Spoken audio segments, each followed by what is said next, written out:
ko na naghahanap ka ngayon ng pagkakakitaan. Malamang isa kang OFW o empleyado na nawalan ng trabaho dala ng panahong ito. Pero bago ang lahat, alam niyo ba na simula nung tumama ang pandemya sa ating bansa, ay marami talagang negosyong naapektuhan, nalugi at nagsara na nagresulta sa pagkawala ng trabaho sa marami sa ating mga kababayan. Ngunit, merong mga negosyo na malakas kahit sa gitna ng panahon ng pandemya, gaya ng mga health and wellness, na dahil sa kalusugan ay dinagsa ng ating mga kababayan.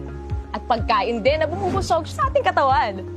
At sa gitna ng limitasyon sa paglabas ay nandyan ang iba't ibang delivery service na naghahatid sa atin ng mga online orders. Sila yung mga halimbawa ng mga negosyong lumakas sa gitna ng pandemya, pero alam nyo ba na ang delivery service lang ang nangingibabaw sa lahat ng to? Sa kahit anong sitwasyon, palaging in demand talaga ang negosyong ito.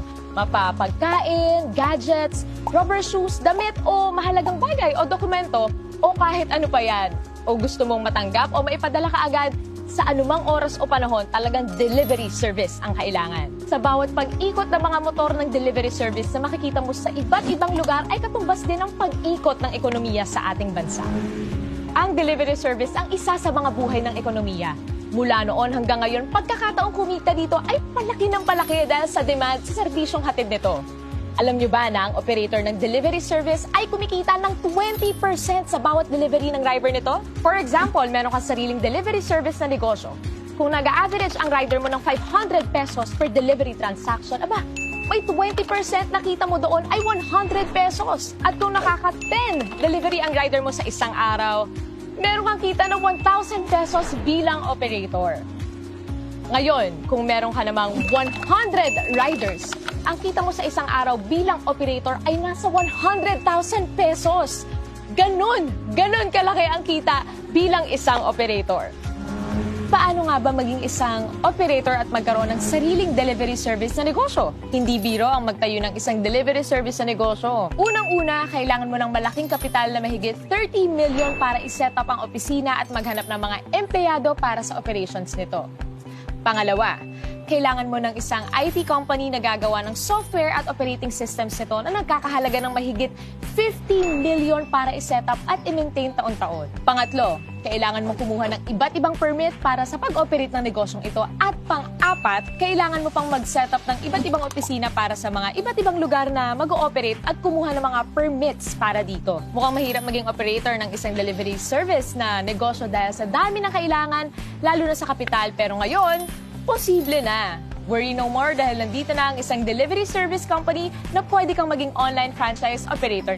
TokTok, ang pinakabagong delivery service at ang kauna-unahang online franchise operator delivery service company ay kakatok na sa mga pintuan nyo. Bilang isang TokTok online franchise operator, magkakaroon ka ng mga benefits na may enjoy mo. Pwede kang tumanggap ng mga rider applicants under you with up to 100 riders per operator. Magkakaroon ka ng TokTok delivery service link to monitor your riders and transactions na kahit cellphone lang, pwede na.